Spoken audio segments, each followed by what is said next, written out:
قابل پاکستانی اسٹوڈنٹس کو اسکالرشپ دیں۔ ہم انہیں اپنے جمع کیے فنڈ سے یہاں بلائیں تاکہ ان پاکستانی اسٹوڈنٹ جو لائق تو ہیں لیکن اچھی تعلیم افورڈ نہیں کر سکتے، انہیں آگے بڑھنے کا اور غیر ملکی سطح پر اپنا آپ منوانے کا موقع مل سکے، تاکہ یہ سب پھر پاکستان کی ترقی میں اہم معاون ثابت ہوں۔ سادہ الفاظوں میں ہم بے حد ذہین لیکن بے حد غریب اسٹوڈنٹس کو یہاں بلوا رہے تھے جو پاکستانی یونیورسٹی میں بھی تعلیم حاصل نہیں کر سکتے تھے۔ ہمارے 30 لوگوں کے گروپ نے مختلف ذرائع سے فنڈز اکٹھے کیے۔ ہم نے مختلف یونیورسٹیز میں سٹالز لگائے، کچھ میوزک اور تھیٹر کیا، کچھ ہماری اپنی سیونگز تھی، کچھ ہمارے والدین، رشتہ داروں، دوستوں اور مختلف کمیونٹیز کے مختلف افراد نے فنڈز دیے تھے اور ہم نے مطلوبہ ہدف پورا کیا۔ ہم صرف 5 اسٹوڈنٹس ہی افورڈ کر سکتے تھے، وہ بھی اس صورت میں کہ اگر وہ یہاں آتے جلد سے جلد اپنی خوراک اور رہائش کی ذمہ داری اٹھا لیتے۔ اگر ہم انہیں خوراک اور رہائش بھی دے دیتے تو صرف 3 ہی کو یہاں بلوا سکتے تھے۔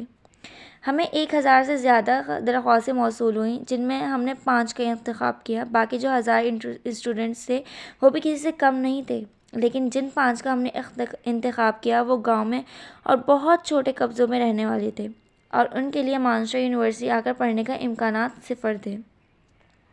وہ سب یہاں 1 ہفتہ پہلے ہی آ چکے ہیں اور خوشی کی بات یہ ہے کہ آتے ہی انہوں نے اپنی رہائش اور خوراک کا انتظام کر لیا ہے، کیونکہ وہ یہاں پڑھے لکھے ہونے کے ساتھ ساتھ ہنرمند بھی ہیں، اس لیے انہیں فوراً یہاں جاب بھی مل گئی۔ ان میں سے ایک گاڑیوں کی لاک ٹھیک کرتا ہے۔ مجھے آپ کو یہ بتاتے ہوئے بہت فخر محسوس ہو رہا ہے کہ ہم ایک ایسے طالب علم کو یہاں لانے میں کامیاب ہو چکے ہیں جس نے اپنی پرائیویٹ تعلیم میں پنجاب بورڈ میں ٹاپ کیا، اور یہ کام اس نے گاڑیوں کے لاک ٹھیک کرتے اور ایک بھی دن اپنی جاب سے نہ چھٹی لے کے کیا۔ ہمیں جتنی درخواستیں موصول ہوئیں وہ کم و بیش سب ایسی تھیں، لیکن ایک آپ کی درخواست سب سے مختلف تھی۔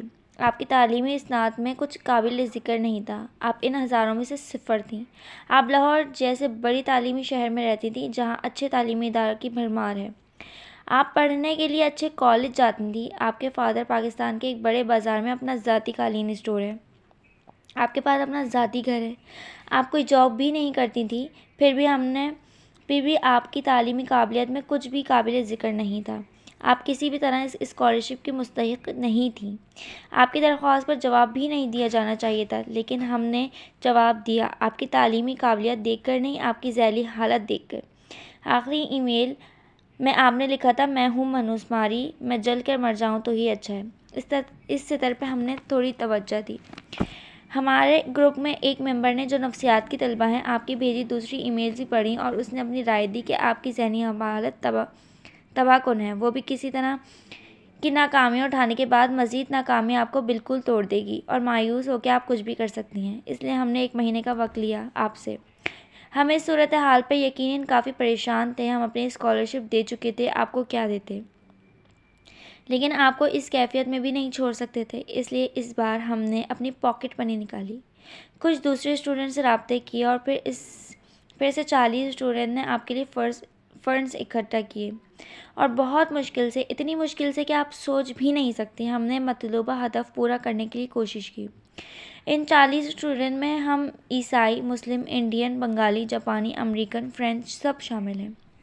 اس لیے یہاں خاص طور پر میں آپ کو یہ ذہن نشین کرا دوں کہ ان افراد کا اور ان کی اقوام کا آپ کا احترام لازم ہے۔ ہم نے آپ سے پوچھا کہ آپ 50% افورڈ کر سکتی ہیں، آپ نے کہا نہیں۔ مجھے یقین تھا کہ اس 50% کے لیے آپ اتنی کوشش نہیں کی ہوگی جتنی ہم نے آپ کے فنڈز کے لیے کی تھی، لیکن آپ 30% کی ادائیگی پر مان گئی۔ اگر آپ 30% پر بھی نہ مانتی تو آپ کے لیے مجھے اپنی وہ کار بیچنی پڑتی جو میں نے کالج کے زمانے میں اپنی پاکٹ منی اور پارٹ ٹائم جاب کی سیونگ سے خریدی تھی۔ یہ بات یاد رکھنے کے لائق ہے کہ جب 40 اسٹوڈنٹ نے آپ کے لیے فنڈز دیے اور وہ بہت امیر کبھی نہیں تھے، سب پڑھنے کے ساتھ ساتھ جاب کرتے تھے، وہ ایک پینی بچاتے تھے۔ آپ کو معلوم ہونا چاہیے کہ ہوا میں اڑ کر یا جادو کرنے کے زور سے یہاں نہیں آئی۔ ہر روز ہم نے آپ کے لیے میٹنگ کی، صورتحال پہ غور کیا، کوئی بھی ایک یہاں ہاں کر کے نہیں پیچھے ہٹا۔ کمائے گئے اور بچائے گئے ایک پاؤنڈز کو انہوں نے آپ پر انویسٹ کیا ہے۔ انویسٹمنٹ کرنا سمجھتی ہیں آپ؟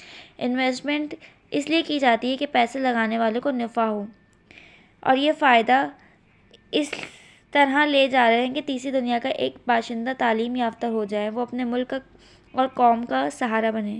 انہیں آپ ان دیے گئے پورے پیسے واپس کریں گی، 1 پاؤنڈ کم نہ 1 پاؤنڈ زیادہ، اور سارا منافع آپ لے کر جائیں گے۔ اس سارے منافع یا فائدے کے لیے انہوں نے انویسٹمنٹ کی ہے۔ میری بات کو برائے مہربانی سمجھیں اور یاد تو ضرور ہی رکھیں، جنہوں نے فنڈز دیے وہ آپ کو نہیں جانتے، کوئی ایک بھی آپ کا نام نہیں جانتا، شکل سے تو بالکل بھی نہیں، تاکہ آپ کی عزت نفس مجروح نہ ہو۔ ہم 3 کے سوا کوئی نہیں جانتا کہ وہ فنڈز آپ کے لیے اکٹھے گئے ہیں۔ ہم نے آپ کی عزت نفس کا پورا خیال رکھا ہے۔ ایسا کبھی نہیں ہوگا کہ آپ کے پاس آ کے آپ کو کوئی بھی جتائے۔ اب میں دوسری طرف آتا ہوں۔ آپ سے کہا گیا تھا کہ اپنی رہائش اور کھانے کا ذمہ آپ کو خود لینا ہوگا۔ آپ نے کہا کہ آپ یہاں آ کر دیکھ لیں گی۔ بہت اچھا، صرف یہی ایک اچھی اور مثبت بات تھی جو آپ نے کہی تھی۔ جن 5 لڑکیوں کے ساتھ آپ رہیں، ان میں سے خاص درخواست کی تھی کہ وہ آپ کو عارضی طور پر چند دن کے لیے اپنے پاس رکھ لیں۔ آپ کو ایئرپورٹ ریسیو کرنے کے لیے جانے والے شخص کا ایکسیڈنٹ ہوا، وہ ہمارے لیے رضاکار بنا تھا جو آپ کو ایئرپورٹ سے لے کر گئیں۔ وہ اپنے اس دوست کے لیے گئیں جس نے آپ کی مدد کر رہی تھی، جس کا ایکسیڈنٹ ہو گیا تھا، جس بستر پر کل آپ سوئیں۔ وہ میٹرس ان دونوں نے، اس نے نوال اور بریرہ کی طرف اشارہ کیا، اپنی باقی ماندہ بچی ہوئی سیونگ سے خرید کر وہاں رکھا۔ آپ کو ہانا نے منع کیا تھا کہ کسی چیز کو ہاتھ نہیں لگائیے گا، لیکن آپ نے لگایا، پرفیومز کو اور ایسی چیزوں کو، بلکہ مجھے یہ کہنا چاہیے کہ سوائے کتابوں کو آپ نے ہر چیز کو ہاتھ لگایا۔ آپ نے 2 نوڈلز کے پیکٹ نکال کر کھائے۔ مس امرا وہ سب سے اچھی مہربان ہیں۔ انفیکٹ ہم سب جانتے ہیں کہ میزبانی کسے کہتے ہیں، لیکن ہم سب وہ اپنے گھروں میں نہیں رہتے۔ ہم اپنے شہروں، گھروں، ملکوں سے دور یہاں رہنے اکیلے کے لیے آتے ہیں، اپنی مدد آپ کے تحت۔ کاش رات ہی آنا آپ کو تھوڑا سا اپنے بارے میں بتا دیتی۔ تو وہ صرف 2 وقت کھاتی ہے، صبح وہ نوڈلز کا پیکٹ کھاتی ہے، اور رات کو جہاں وہ جاب کرتی ہیں وہیں سے ایک برگر ملتا ہے اور ایک کافی۔ وہ 1 پاؤنڈ بچاتی ہے کیونکہ اسے اپنے تعلیمی اخراجات وہ خود ہی اٹھا رہی ہے۔ کوریا میں رہنے والے اس کے گھر والے اخراجات کے نام پر 1 پاکستانی روپیہ بھی نہیں بھیجتے۔ اس نے تنہا مانچسٹر میں اپنے پڑھے کا خواب پورا کیا۔ شاید یہ باتیں آپ کو معمولی لگیں، آپ جو لاہور کے تعلیمی اداروں میں پڑھتی اور جن کی فیس والدین ادا کرتے ہیں، آپ جنہوں نے کبھی کوئی جاب نہیں کی، نہ آپ کو جاب کی ضرورت پیش آئی ہے، آپ کو یہ سب معمولی لگے گا کیونکہ آپ نے کبھی زندگی میں سخت جدوجہد نہیں کی، وہ بھی مسکرا کر حوصلے سے۔ یہاں بہت سے ایسے اسٹوڈنٹس ہیں جو زیادہ کھانا نہیں کھاتے کیونکہ انہیں زیادہ کتابیں خریدنی ہوتی ہیں۔ وہ 1 جینس 2 ٹی شرٹس میں یہاں اپنی ڈگری لے کر چلے جاتے ہیں اور مسکراتے ہوئے آتے ہیں، مسکراتے ہوئے ہی جاتے ہیں۔ شرلی جن کے فلیٹ میں آپ رہ رہی ہیں، ان کے ساتھ رہنے کے لیے آپ کے پاس زیادہ سے زیادہ آج کی رات ہے۔ فائنل ڈیڈ لائن ٹھیک 1 مہینے کی ہے۔ آپ کے 1 مہینے کے کھانے کا سامان وہاں موجود ہے۔ آپ آج ہی اپنی رہائش اور جاب کا انتظام کر لیں۔ وہ رکا۔ ویلکم ٹو مانچسٹر یونیورسٹی مس امرا۔ اس نے سانس بھی نہیں لیا اور پھر سے شروع ہو گیا۔ یہ تو ہو گئی آپ کے یہاں رہنے کے بارے میں کچھ تفصیلات۔ اب میں آپ کو کچھ تجاویز دیتا ہوں، یعنی اچھی باتیں۔ وہ مسکرایا۔ برا مت مانیے گا، لیکن یہاں یہ کہا جاتا ہے کہ پاکستان، انڈیا، سری لنکا اور ایسی دوسری ترقی پذیر ممالک سے آنے والے بہت شکایتی ہوتے ہیں، سست، کاہل، بہانے باز۔ انہیں لگتا ہے کہ بلکہ انہیں یقین ہوتا ہے کہ سب مشکلیں، مصیبتیں، دکھ انہی کو مل گئے ہیں۔ رونے کے لیے بہانے ڈھونڈتے ہیں۔ آپ کی شکل بھی کچھ ایسی ہی لگتی ہے، بلکہ اس وقت لگ بھی رہی ہے۔ روئیں، لیکن دکھ پر، تکلیف پر، لیکن مشکل پر نہیں۔ یہاں آپ کو کوئی چپ نہیں کروائے گا۔ اس لیے نہیں کہ یہاں سب خود غرض ہیں، جیسا کہ یہاں کے لوگوں کے بارے میں سوچا اور کہا جاتا ہے، بلکہ اس لیے کہ وہ سمجھتے ہیں کہ رونا بے وقوفی ہے۔ میں بھی یہی سمجھتا ہوں۔ نوال اور بریرہ بھی یہی سمجھتے ہیں۔ اگر چھوٹی بڑی مشکلات پر رونے والے کو بار بار چپ کرایا جائے گا، وہ بزدل بن جائے گا، بہادر نہیں۔ مس امرا اپنی سستی، کاہلی اور بہانے بازی کو یہاں وہاں کوئی کوڑا دان دیکھ کر اس میں ڈال دیں یا آگ لگا دیں۔ اصل جل کر مرنا تو نہیں چاہیے۔ آپ لڑکی ہیں لیکن کمزور نہیں ہیں۔ ہمارے مذہب نے کہاں لڑکی کو کمزور کہا ہے؟ قرآن پاک میں جتنی بار ایک مرد کا ذکر آیا ہے، اتنی ہی بار ایک عورت کا ذکر آیا ہے، یعنی آپ مرد کے برابر ہیں، لیکن برابر ہونے اور برابر کا ثابت کرنے میں فرق ہوتا ہے۔ میں یہ سب کچھ صرف اسی لیے کہہ رہا ہوں کہ خود کو کمزور نہ سمجھیں، بلکہ اپنی طاقت کو پہچاننے میں سمرہ آپ مانسٹر یونیورسٹی آ چکی ہیں، آپ دوڑ میں شامل ہو چکی ہیں، ایک گولڈ میڈل لیں یا دور سے الگ ہو جائیں اور جا کر تماشائیوں میں بیٹھ جائیں، اور یاد رکھیں تماشائیوں کی بھیڑ میں آپ کو فوراً جگہ مل جائے گی، لیکن دوڑ میں اگر آپ صرف انجوائمنٹ کے لیے آ رہی ہیں تو آخری نمبروں میں آنے سے بہتر ہے آپ دوڑ سے نکل کر کسی اور کو آنے دیں۔ میرا یقین کریں، دنیا میں جوہریوں کی کمی تو یقیناً ہوگی، لیکن ہیرو کی بہرحال نہیں۔ اس بار وہ رکا اور کافی دیر تک رکا۔ یونیورسٹی میں ویلکم ویک چل رہا ہے، پھر آپ کی کلاسز شروع ہو جائیں گی۔ اس ایک ہفتے کے درمیان آپ زمین کھودیں یا گول گول گھوم میں آپ کی رہائش کا بندوبست ہو جانا چاہیے۔ آپ کی جاب کا، آپ کے فوڈ کا، اگر آپ بھوکی نہیں رہ سکتی تو یہ سب آپ کے مسئلے ہیں اور یہ سب آپ حل بھی کر سکتی ہیں۔ کیا نہیں کر سکتی؟